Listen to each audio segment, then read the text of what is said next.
నాన్న పెట్టి తొందరగా పంపించేసాయి. బోల్డ్ పనులు ఉన్నాయి మనకి అవతల. మీ చూడు నాన్న, ప్రేమగా మీకు భోజనం పెడదామంటే అన్నయ్య ఎలా అంటే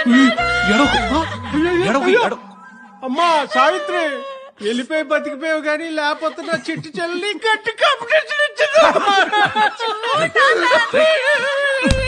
ఊరుకో, నా కూతురు బంగారం.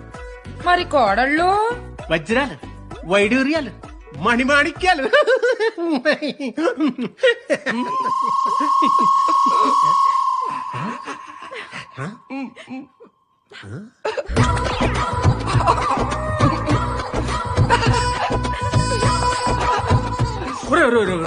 ఈ ప్లేట్ తీసుకుని కిందకి వెళ్ళిపోండి ప్లీజ్.